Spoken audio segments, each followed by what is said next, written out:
I'm standing outside of Champion Comics in Phoenix, Arizona to talk to the owner Phil I'm Phil Schlafer. about his experience opening a new store and to see what sets his store apart from the rest. This is probably the scarcest thing I have. I also have a budget for $10,000 for today. I'll show you more of that at the very end, but first, let's head inside and meet the owner Phil. So Phil, good Max, seeing you. how you doing? Doing nice good. to see you. Nice to see you again. So I love your store so much. This is one of the best stores, and it's brand new. I had a number of stores in San Jose and sold them off and consolidated to come here. I don't sell any new weekly or monthly books anymore, and it's all old stuff. Yeah. Old school. So this clutter here, a collection I just got, and these boxes and this clutter here are part of that. Wow, that's a lot of books and a lot of sports cards. That's a huge collection. Yeah, there's a lot of stuff in the back too. So, work in progress. I'll start here. I got a bunch of the Bowen statues, Mark's figures. There's a number of different castings. So the original ones are the gray mold that you sent away for through the comics. And then later they released them in fluorescent colors that you could get at the 5 and dime stores. And then the third release was a little bit later in the 70s, and they're all red, a dark red. So I like that stuff. Things on display in the cases and along the wall and in the cases in the rest of the store right now is a museum. So I'm showing off the stuff. You very rarely see any of this, especially all in one place. And at some point I will start selling it off. Yeah, tell me the story on these pictures. These are super rare. I've never actually seen this many in one place. So what's the story behind this? So over the years, when you're running stores, you get lots of comics, of course.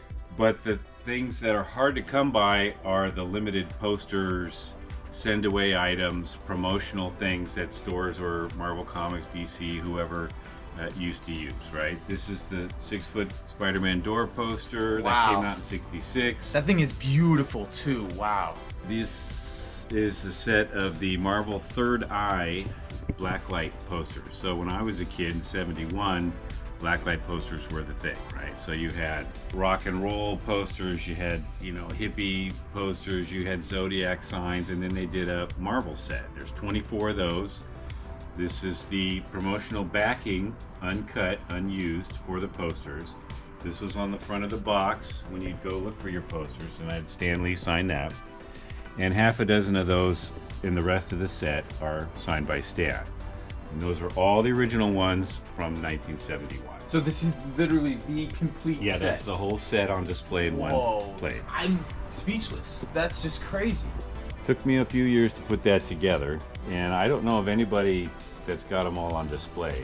Now, what's your in a average store. price for just one? Not even the ones signed by Stan They're Lee. usually about $400 or $500 for the common ones, and then there's about 5 or 6 of these that I don't know if the distribution was limited or certain parts of the country didn't get them, but there's a handful that are really, really tough to find in nice condition, and those can go up to $1,000. Wow. And then I had Stan sign quite a few of them. Especially that Spider-Man right there with the The Spider-Man thread. one It's is so a cool. tough one. Medusa is a tough one. Black Bolt, a couple of the Silver Surfers. There's 2 surfers. Those are the most popular and the toughest to get. One of these days I'll set up some black lights in here and blow this place up. Oh, that would be awesome. So down here I have some more posters. These are Marvel Mania posters here. Surfer, Dr. Doom, and Thor. There are 8 of those in the set. Those will get framed and put up on the wall soon. This are some Alex Ross. That is so good. Signed and numbered by Alex and Stan. These are limited. I Oh my think each one of gosh. these are one of 24 or whatever. They have a number of different issues. This is the original letters page to Iron Man #1. That is the real deal. And then I had Stan sign that. Wow. An actual original page Yeah, of that Iron is Man 1. that is the page that they used. So it's Oh my God. like original art, but it is obviously statted and so forth. But it is the production piece Wow. for Iron Man #1 That is a letters killer page. piece right there. This is a rare piece. This is called a progressive cover proof. So back in the 60s, before the comic went into mass production and they signed off on doing the cover and the interior, these are the color separations for the cover. And once that got approved, then they would go forward. So you can see the black and white, the blue and the magenta and so forth, and then you got a finished cover. This is a lot of 70s stuff. 7-Eleven Slurpee cups, DC, Marvel, all kinds of crazy 70s Spider-Man and Marvel type collectibles here. Wizards from the movie, Star Trek Mego figures, Marvel calendars. Here's a lot of some of my Stan Lee stuff. There's the original flyer and a ticket for when we had him at the store, and all the statues signed. And pretty much everything that wasn't nailed down, Man, I had Stan you were sign. not kidding when you said it was a museum in here. I love the Hulk lunchbox and all the cups. It's just crazy stuff you never see before. This case here features 60s stuff and older. Here's a Seduction of the Innocent first printing. That was the big congressional hearing based on that book. Frederick Wortham and some of the guys were trying to shut down the comic industry. Didn't like it. They thought things rotted our brains. The book shows how the bride murders her husband by chopping his head off with an axe. This comic book describes a sexual aberration so shocking that I couldn't mention even the scientific term on television. I think there ought to be a law against them. Marvel Value Stamp books, complete. These are old mailers. When you had a subscription to Marvel Comics back in the day, they'd put it in the little brown mailers, send it to you. Here's some awards by Marie Severin. She won some of these, Eisner Award and such. Fantastic Four #1, Golden Record reprint, signed by Stan. The record, there's an original script that Stan wrote. So it's the typed out script for FF number 102, and it's framed and signed by Stan. But that was his original script that he had done in the Marvel offices. So you get the idea, there's a lot of crazy stuff hiding around here. These are old Comic-Con badges by the creators. So here's Dave Cockrum, Tom Orzechowski, Nestor Redondo. I've got Jack Kirby, Steve Lealoha, Chris Claremont, Frank Brunner.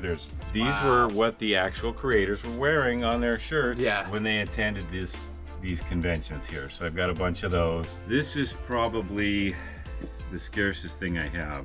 Marvel cartoons that aired in 1967 through the New York television station. So those cans have all the original films in it. And then Phil Suling, the famous New York Comic Convention promoter, used these in a side room at those initial first conventions.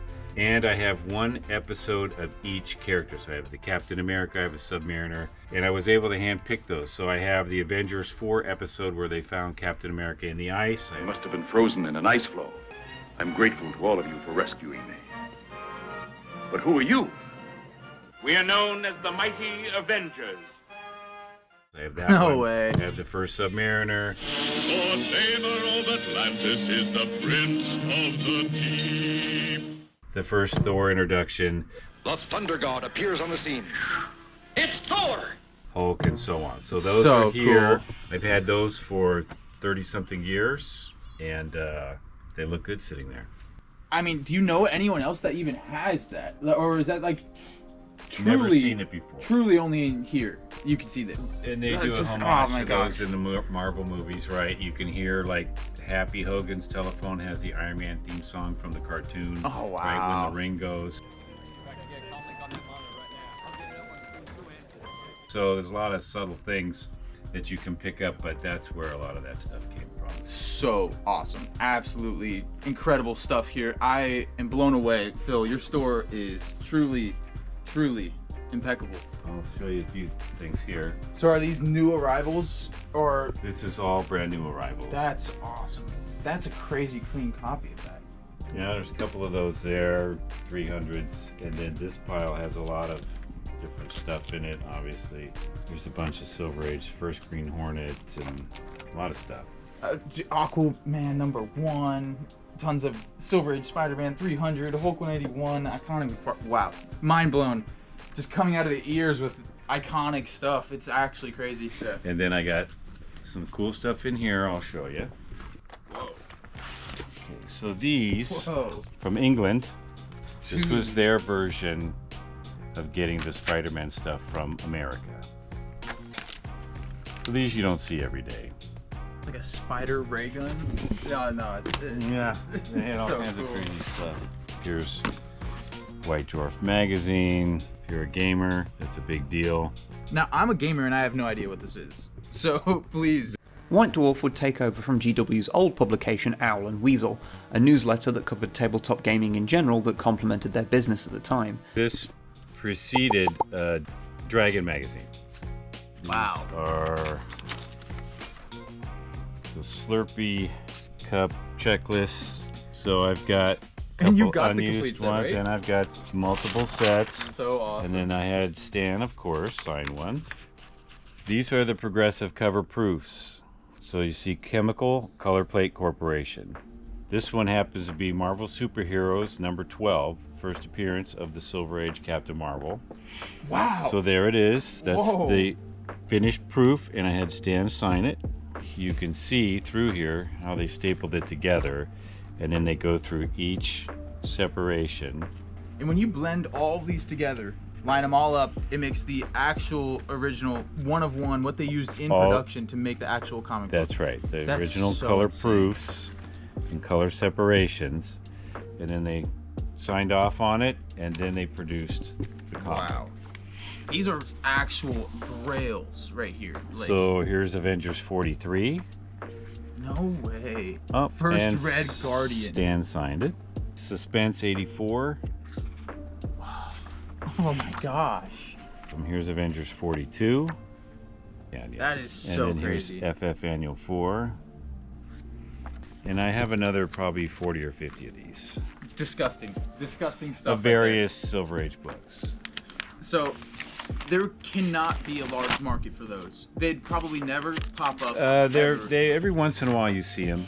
These are interesting. These are 70s unused covers. So they were never trimmed and cut. No staple holes in them. They're just the front covers, Now that's extras off the press. funky. Never seen any of this stuff. Just blowing my mind right now. So that's one portfolio of stuff. Wow. The guys that lived in the New York area, they had access to this stuff. First, too. Somebody got it from the printing press there. Same thing with original art pages, all kind of came from there first. A lot of that stuff at the printing presses, the guys would just throw it on the floor to keep the ink from getting on their shoes. You know, once Marvel or DC or Gold Key or whoever bought the artwork, they owned the stuff. Some of them took care of it and some of them didn't care. So a lot of original art pieces, stuff like these proofs, got wrecked, ruined, thrown away because of that. Because they had no value in those days. Nobody cared. That is so cool. Thank you for showing me. I've never seen that before. I probably No won't problem. again. Yeah. There's my comic wall. And Various magazine keys, whatever. I specialize in the oddball stuff, as you can see. So fanzines, magazines, treasury editions, keys galore. I always have a lot of that kind of stuff. And that's what the majority of all this stuff is out in these boxes too. dude, I cannot wait to start shopping. My goal today is to spend $10,000. So I'm going crazy on the inventory you have here, and the selection of books you have is one of the best I've ever seen. This is a loaded wall. It's just so cool to look at. Phil showed us a few more interesting pieces from around the store. And that's the best sound in the world right there. This store really is a museum. Every square inch is packed with the most jaw-dropping pieces of comic book history. And there is still so much more I haven't seen. But I already seen enough to have this constant gnawing question. And I have to know. How?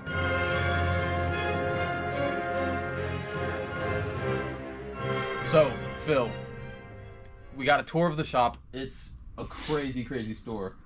My first question is, how did you get started with comic books? What was the origin story of you? The origin story. Well, like a lot of other kids that grew up in the 60s and early 70s, I would go to the barbershop. My dad would take me there when I was 5 or 6 years old. Old school barbershop, right? You sit in the chair. There was a black and white TV in the corner, right? Rabbit ears on it, and a little basket underneath would have magazines and comics in it. So the kids would have something to look through while they're waiting their turn. Mm-hmm.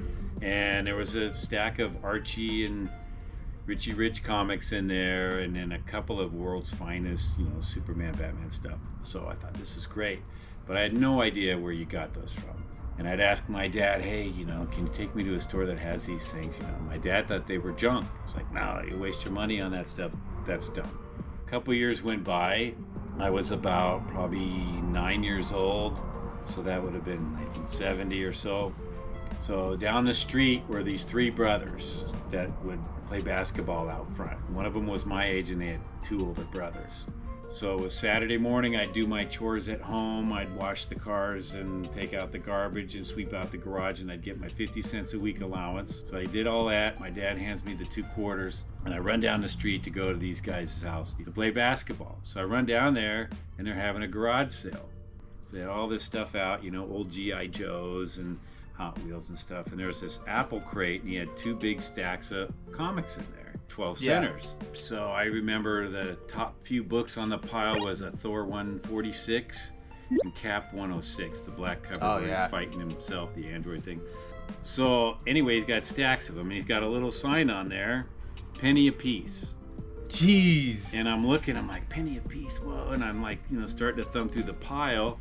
And the older brother, Dan Estrella, he was 4 or 5 years older than me at least, right? Seasoned veteran. He goes, how much money you got on you? I said, I got 50 cents. And he goes, I'll give you that whole thing for the 50 cents, because he wanted money. Yeah. So I'm like, sweet, hold on. So I gave him the 50 cents, ran back up the street to my house, got my little red radio flyer wagon, started hucking it down the street. My little brother, he's 2 years younger, he's like, what are you doing? I'm gonna get this stuff. So he's running past with me. I got a deal lined up. So we get down there, and it took both of us to lift the crate, right? Put it in the wagon and wheeled it back up to my house. We go in the front door, hucking this little crate down the hallway, and we bring it to our room, and we start laying the comics out to see what I got. And a couple minutes go by, and my dad happened to come back in the house, and he walks down the hall, and he looks in the room and sees what we're doing. He goes, where the hell did you get all that crap? I said, Dad, the Estrellas were having a garage sale. They were selling at a penny a piece, you know, and he's looking at the piles, and he goes, how much was all that stuff? I said, he gave me the whole thing for 50 cents. And my dad says, what? You had your allowance in your pocket for less than a half hour? That's supposed to last you a week. He goes, that's no way to manage your money. Take that crap back there and get your money back. That's insane. Like, no, Dad, no way, no. He's all, take it back. So my little brother and I are crying because we don't want to take it back, right? So we have to huck it back in the wagon, bring it down to Estrella's house, and Dan Estrella's out there. I'm like, I can't keep these. I need my 50 cents so back. Embarrassing. And he's like, no way, deal's a deal. I'm not giving you your money back, right? So I'm making a scene, and pretty soon Mr. Estrella comes out. What's going on? You know, and I told him, and he goes, give him his money back. So I gave him the crate of comics back, got the money back, crying all the way back home. Man. But that left an impression. So 4th grade, I'm 10 now, a year later, and I was hanging around a couple other guys, and they brought comics to school in their books. I'm like, where'd you get those? And they go, oh, there's a Stop and Go over, you know, a couple blocks from here. So now I'm old enough to where I'm daring. Yeah. And I'm riding on my bike riding out of the neighborhood where my parents don't know. And I started saving up and bringing these comics home. And I had to sneak them in the house, so you're wearing bell bottoms in those days and tube socks. So I'd stuff them in the sock, put the bell bottom over it, walk them in the house, get them in my room, and then stick them under the mattress where my dad couldn't find them. That's so And then after a couple months, I started having so many comics I couldn't find places to hide them. And my mom would see them, and I go, Mom, don't tell Dad. She goes, it'll be okay. So my dad calmed down after that, but he didn't like it. Yeah. And that's how I got into comics. And as a hobby, how was it looked at, sort of? Like, I mean, obviously, back in the 70s, growing up as a kid, it wasn't the coolest thing in the world. When you were that age, it was still okay. Once you got to junior high school, then it was uncool to collect baseball cards or Hot Wheels or comics, right? Yeah. So that's when the quote-unquote bullying would start, and I kept buying them.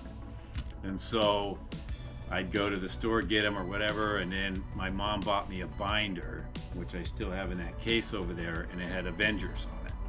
Ah, that's rad. And I brought it to school, and the 2 guys I'm hanging out with are like, dude, put that back in your locker. We are not walking with you to We class cannot see while that. you're holding that stupid binder, because so-and-so is going to, you know, pound you or throw you in a garbage can or whatever. And I'm like, no way, I'm taking it. So I got pushed around and teased a lot. So funny. But what started to happen was the other kids my age that were getting out of it would sell me their stuff. And then I was trying to get a paper route, and in those days a paper route when you were a boy was gold, but they were hard to get. You'd have to put your name on a list, and usually the kid who had the paper route would give it to his best buddy who'd take it for a couple months and so forth. So I never could get the route. So my high school, which I hadn't gone to yet, but I was gonna go there, they still have to this day a monthly flea market, Prospect High School. That's cool. And I was 14 or so, and I got my dad to drive me up there, had a little 4-foot card table, put some extra doubles of my comics and stuff out there, and started selling them for extra money. I would sell my dupes there, and then you walk around and you find other stuff at the flea market that you need. And I did that for 3-4 times a year or so, and then at 15 I got a work permit. You could get a regular job. Is that when you realized, wow, this hobby could be a business? I had no idea. Actually, when I was a junior, I worked at a comic book shop for 6 months. Oh wow. And I kind of learned the ropes there. Kind of got the feel for it. I didn't plan to open a store or do that. I was just being super collector at the time. I got a regular job at the time and was working. Then I bought a car when I was 16. I'm into muscle cars, so I bought a Cuda. And that was my focus, right? So I was getting the comics here and there, but not as much, right? And towards the end of the senior year, I sold off a lot of stuff to put the money into my hot rod car. Ooh. And I regretted that. So within 6 months, I'm like, I shouldn't have sold my comics, and I started buying them back. But then I got a good job, construction, and made a bunch of money. So by the time I was 20 or 21, I had all back and then some.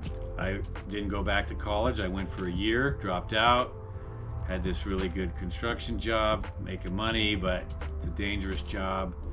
I did it for almost 4 years, and it was roofing construction. So one of my buddies fell off a 20-something foot thing and got hurt real bad. Dang. And that woke me up and said, this isn't a career thing. I gotta, figure something out. So it was either go back to school, stay in the construction business, or what, I don't know. There was an arcade in the neighborhood that we hung out at, played foosball and a lot of stuff. And I used to work for the guy part-time when I went to that 1 year of college. But I was in there one day, not sure what I wanted to do, playing pinball, and the owner came up to me out of the blue. He was probably close to 80. He says, I want to sell this place and move to Reno. If you want to buy it, I'll give you first chance to buy it before I list it. Wow. So now I'm not quite 23 years old. Here's my 3 options. Back to college, stay in this dangerous job, get a different job, or buy an arcade. Hey, I want to buy the arcade, that's cool. So that was in 85. And it's about 60 video games in there, tons of pinball and air hockey and foosball, and so did pretty good. And I was open till midnight and across the street from movie theaters, so I had a pretty good clientele going. After about 4 or 5 months of running the arcade, I realized that most of the people that came in there were near my age, right? Yeah. And I thought maybe they have comics and cards and stuff, right? So I put a little backing board up behind the counter that just said buying old cards and comics. And next thing you know, I got guys bringing in stuff. And then pretty soon I had guys going, hey, you should carry new comics. So I started carrying like 2 of each of the new comics right when it came out. Next thing you know, the comics are booming. That was the big years. 85 to 89 was when comics and cards just exploded. Yeah.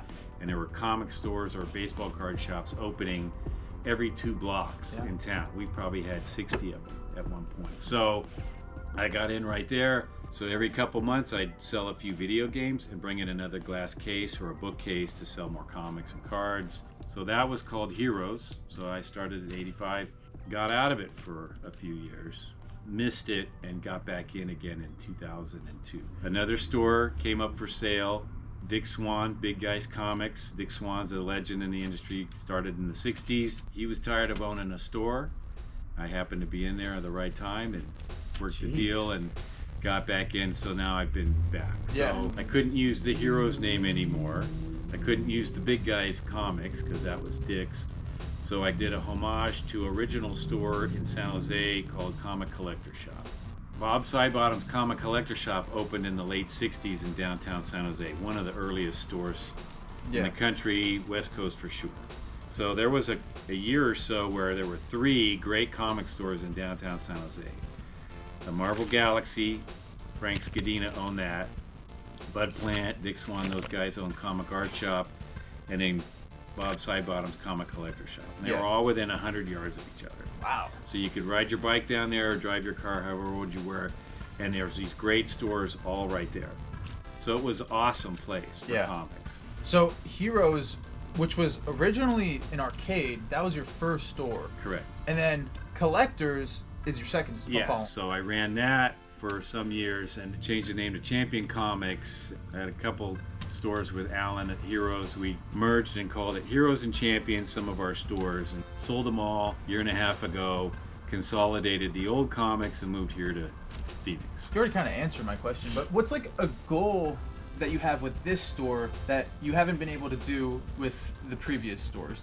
Well, when you run full service stores, you have a lot longer hours, you're open every day, you've got tons of employees, so it's a little bit different animal. You're pinned down a little bit more. And after doing that for most of 40-something years, I got a little tired of some of that. I wanted to make sure that I had a little more freedom with this, which I wasn't able to do before.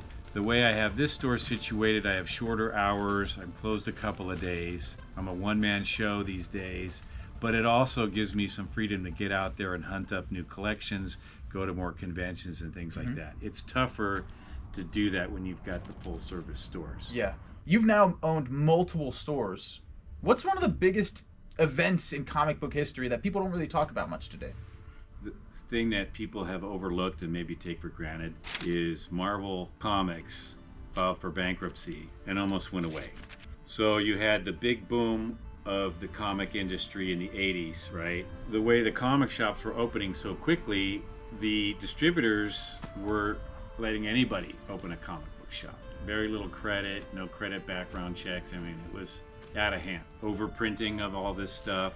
Then you had all the glam covers, right? You had hologram covers and cardstock covers and chromium, and all that crazy stuff was coming out at that time. And the distribution services out there, Diamond, Capital City, a few of them almost went bust. So Marvel had to file bankruptcy. They were selling stock, right? They went public, I think it was 90 or 91. And here's one of the stock prospectus magazines they would send you when you bought stock, right? Well, it went down to zero and disappeared. But luckily they got to restructure and then the company sold. But they were on hard times. And the comic industry in general, right? We went from 7,000 plus stores nationwide, probably dropped almost in half within just a couple year time. A few years later, when the Blade movie came out and the Tobey Maguire Spider-Man stuff, you know, that kind of gave Marvel a shot in the arm. Oh my God, this is it!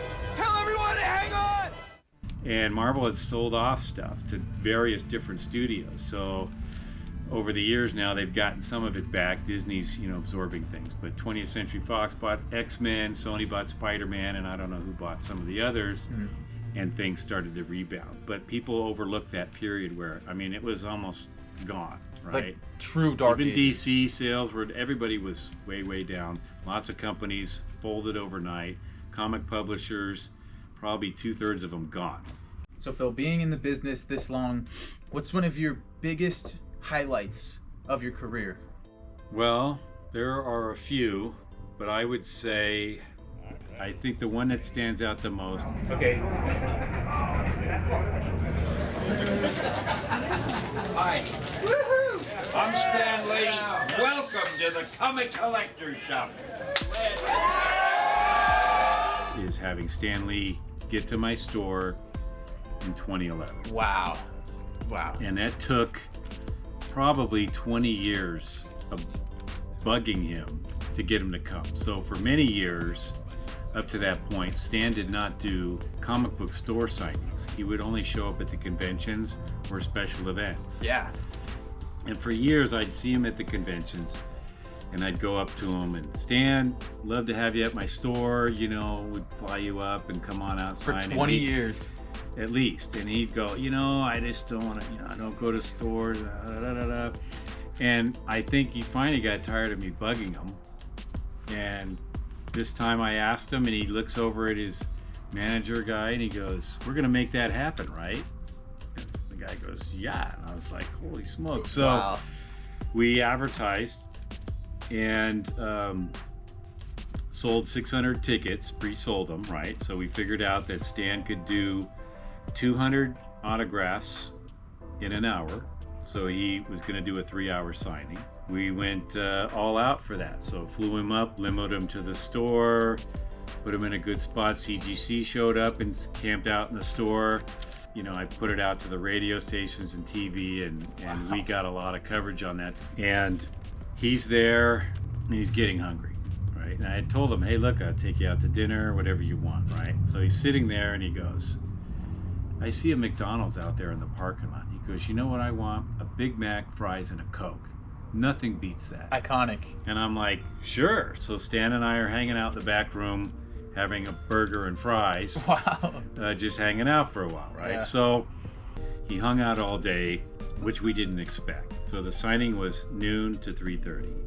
We did an hour and a half, and then a half-hour break, and then an hour and a half, and then out he was supposed to go.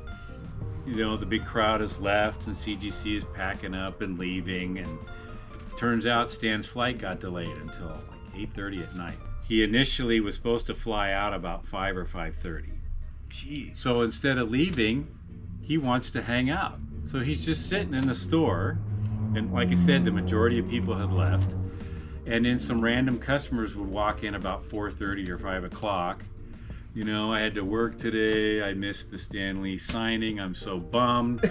And then Stan comes popping out of the back Pops room, out and he of the goes, back. what do you mean you missed Stan Lee? I'm here. Dude. And he hung out and took more photos and signed for people for free. Being one of those people that were late, oh my gosh, Yes. they got so lucky. They got the bonus. Yeah. And he was so gracious. He's kind of, you know, hey, what else you want me to do? So I pulled out everything I could think of to have him sign. That's why I have hundreds of things signed here, Yeah. because whatever I brought him, he signed. He signed the posters, he signed books, he signed value stamp book. I mean, just you name it, I had him sign a lot of things. Tons of stuff.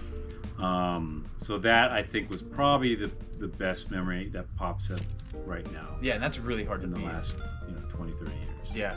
Another thing that I've done for many, many years is I did a lot of voice work for different companies and foosball promotions, right? So everybody knows, at least in the hobby, that I'm a big foosball player. I still play in the national and international tournaments. Rollover position. On a roll. Oh my gosh, that was deep. Good shooting from Phil. That's I had this TV show, Foosball Master Tour, in 2009. It was on Versus Network and NBC Sports Network way back in the day, so I'm still pretty proud of that. This is foosball. So if you had, let's say, $100 to invest into comic books today, what would you spend your $100 on? Always go with the vintage stuff and buy what you like vintage stuff, Yeah. right? Again, if you want to buy an old Spider-Man or something, that would be the way to go. What 99.9% of all of us have done since the dawn of time is you go to a store, you go to a flea market, you go to a convention, buying a pile of comics for cheap for that $100 sure seems like a better value than buying the one comic that's worth $100 all by itself, right? You always gravitate towards the big pile because you got a lot of reading and a lot of stuff to look through. But that $100 book always seems to keep going up in price. So for example, if you're starting your Spider-Man run and you start with Spider-Man 400 to 500, that's great. But maybe that money should have went to go try to buy a Spider-Man #1 and go up from the collection versus down. Yeah. So if you had some money, I'd go the old way and go up versus modern stuff to go down. Yeah. I full-heartedly If agree. you could do both, that's great. Or maybe there's a happy medium somewhere in between. Always But great, if too. you have that intrinsic love of comics, it shouldn't matter. For all the collectors at home that have huge piles of boxes and are thinking about starting a comic book store, they could be romanticizing the idea of a comic book business. So what's like a harsh reality that a lot of people might not know behind owning a comic book store? To go back again in the 80s when comic book stores were popping up everywhere, right? Anybody could open a store. And usually they started with your collection, right? That's what I did. First time I started, I brought one little box in, and then it mushroomed to, 1,000 bucks. It's gonna be a little harder this time around to do it. Yeah.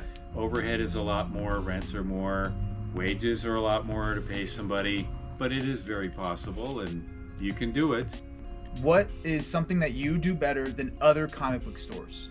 Well, I do a number of things here that most stores don't. I've been doing pressing on books for close to 20 years now, so I've been doing it a while, a lot longer than most of the guys, and I can find stuff. If you come in with a want list, I either have it already or I do a good job of getting out to the conventions and finding it. If there's a certain book that you're looking for, odds are I can find it for you. I like that answer. My last question, who's your favorite superhero? My favorite superhero? It's probably Thor.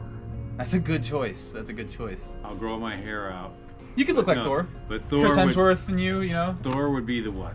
Yeah, that's a really good choice. Closing words is I want to schlep the Cal Comic Con, which is coming up January 31st. That's the weekend before the Super Bowl. It's a great convention. Terry O'Neill, Mr. Happy, runs this show. It's got dealers from all around the country show up there. It's a great show if you're looking for old stuff. I'm gonna go. Yeah. And I'll be there, and all my buddies will be there too. I think we're gonna start a little bit of a shopping spree and Great. kind of convene back with you at the end. Thank you so much for answering the questions, and your store is amazing. Let's do some shopping. Yeah. Great, thank you. Yeah.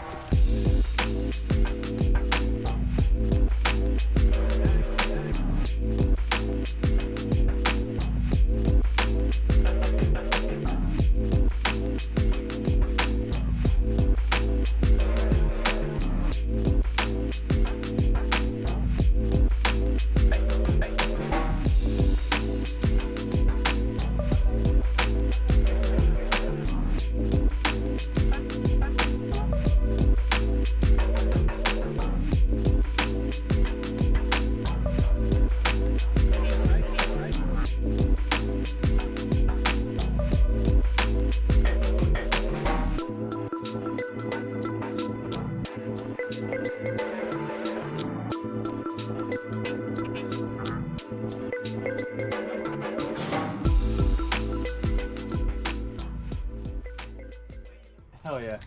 So $10,000 worth of books, and I mean this whole long box is nothing but Silver Age. He's holding wall books like Amazing Fantasy number 12, first Neil Adams on Batman. I'm in my hands holding a John Romita signed ASM 40. This is all keys. $10,000 worth of books.